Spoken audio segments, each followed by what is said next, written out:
नमस्कार दोस्तों, मेरा नाम है रंजीत और आप देख रहे हैं एग्रीकल्चर फार्मिंग। दोस्तों, आज हम बात करेंगे सल्फ़र के बारे में कि सल्फ़र क्या क्या काम करती है, सल्फ़र को किस किस फसलों में डाल सकते हैं, ये कौन कौन से फंगस को कंट्रोल करती है, इसकी डोज क्या है और इसका प्राइस क्या है। और दोस्तों, आपने अभी तक हमारा चैनल सब्सक्राइब नहीं किया है तो वीडियो के नीचे दिए गए लाल रंग के बटन को दबा दीजिए ताकि हमारी कोई वीडियो आप मिस ना करें। तो चलिए शुरू करते हैं।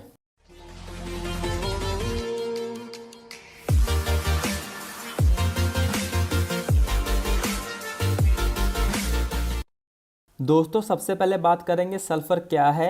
सल्फ़र एक सेकेंडरी जरूरी तत्व है, मतलब नाइट्रोजन, पोटेशियम और फास्फोरस के बाद नंबर आता है सल्फ़र का। सल्फ़र पौधों में प्रोटीन, एंजाइम, विटामिन और क्लोरोफिल बनाने में एक आवश्यक तत्व है। सल्फ़र की कमी के कारण पौधे अपना भोजन नहीं बना पाते और सल्फ़र क्लोरोफिल के निर्माण में आवश्यक है, जिससे पत्तियों में क्लोरोफिल की कमी के कारण पीलापन आ जाता है और पौधों की ग्रोथ नहीं हो पाती। अब बात करते हैं सल्फ़र क्या क्या काम करती है। सल्फ़र एक कॉन्टैक्ट फंगिसाइड है और सल्फ़र को हम खाद के रूप में भी प्रयोग कर सकते हैं। जिसके अलावा सल्फ़र टॉनिक का भी काम करती है। अब बात करते हैं सल्फ़र का प्रयोग कैसे करें। सल्फ़र का प्रयोग ठंडे मौसम में सल्फ़र को ज़्यादा प्रयोग किया जाता है और गर्म मौसम में सल्फ़र का प्रयोग सुबह या शाम को करें। और फोटोसिंथेसिस मतलब प्रकाश संश्लेषण में सल्फ़र भी महत्वपूर्ण है। इसके अलावा अगर आपको लगता है कि आपका पौधा हरा भरा नहीं है तो आप अनुमान लगा सकते हैं कि पौधों में सल्फ़र की कमी हो सकती है, क्योंकि कैल्शियम और मैग्नीशियम के साथ सल्फ़र भी स्वस्थ विकास के लिए पौधों के लिए पोषण तत्वों में से एक है। अब बात करते हैं सल्फ़र क्या क्या काम करती है हमारी मिट्टी में। दोस्तों, अगर आप मिट्टी की जांच करवाते हैं तो अगर आपकी मिट्टी में सोडियम की मात्रा ज़्यादा है तो सल्फ़र मिट्टी की सोडियम की मात्रा को कम करने में मदद करता है। इसके अलावा तेल की फसलें, फलियां, चारा और कुछ सब्जियों की फसल में काफ़ी मात्रा में सल्फ़र की आवश्यकता होती है। इस प्रकार पौधों को लगभग उसी मात्रा में सल्फ़र की आवश्यकता होती है जिस मात्रा में पौधों को फास्फोरस की आवश्यकता होती है। लेकिन सल्फ़र को अभी भी एक सेकेंडरी पोषक तत्व माना जाता है।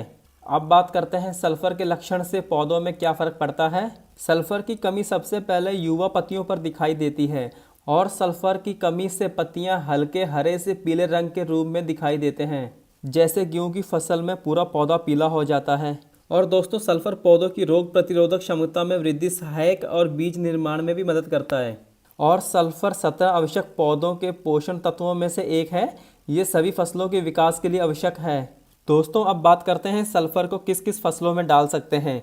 सल्फ़र को लगभग सभी फसलों में डाल सकते हैं, जैसे कि तेल की फसलें, फलियां, चारा और कुछ सब्जियों की फसलों में डाल सकते हैं, जैसे धान, गेहूं, गन्ना, मटर, मूंगफली, अंगूर, आम, मिर्च, सरसों, भिंडी आदि फसलों में सल्फ़र को डाल सकते हैं। इसके बाद हम बात करेंगे सल्फ़र किस किस फंगस को कंट्रोल करता है।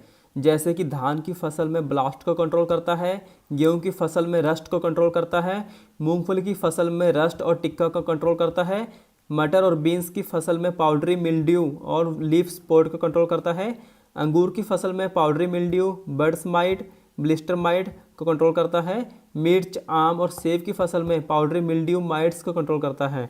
अब हम बात करेंगे सल्फ़र किस किस फॉर्म में आती है, जैसे कि लिक्विड, दानेदार और पाउडर फॉर्म में आती है। सल्फ़र अगर दानेदार और पाउडर फॉर्म में है तो उसको यूरिया की खाद में मिला के 3 kg प्रति एकड़ के हिसाब से डालें। अगर सल्फ़र लिक्विड फॉर्म में है तो उसे 500 ग्राम प्रति एकड़ के हिसाब से डालें। और दोस्तों, सल्फ़र को पहली खाद मतलब यूरिया के साथ मिला के डालें तो रिज़ल्ट ज़्यादा अच्छा मिलता है। और याद रहे, सल्फ़र को फल और बालियाँ निकलने से पहले डालें तो आपको पूरा रिजल्ट मिलेगा।